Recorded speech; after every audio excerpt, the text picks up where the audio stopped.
दोस्तों, good evening. I hope आप अच्छे होंगे और आपकी पढ़ाई भी अच्छी चल रही होगी।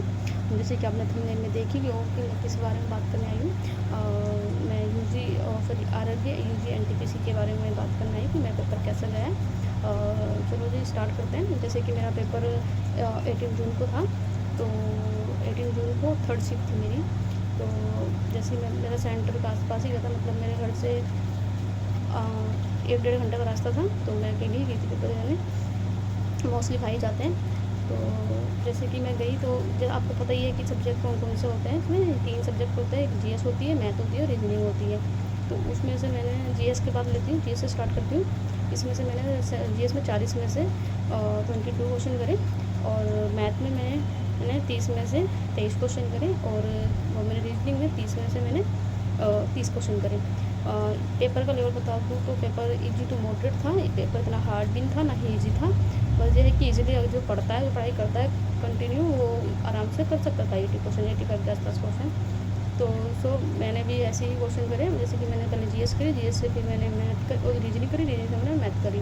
जैसे कि मैं मैथ पे वापस आ रही, जैसे कि मेरा पूरा पेपर हो गया था, एक बार मैं पूरे पेपर में चली गई थी। पहले मैथ, मेरी जीएस, फिर मैथ, रीजनिंग, फिर मैथ।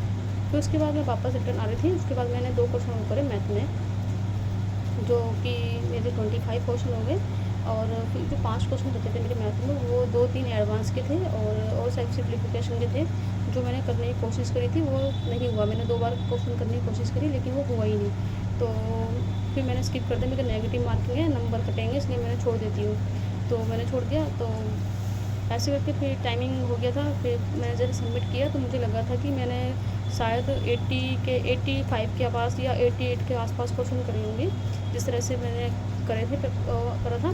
तो जब मैंने सबमिट करा तो तब मुझे यहाँ पर दिखा कि 77 ही मैंने अटेम्प्ट करे हैं।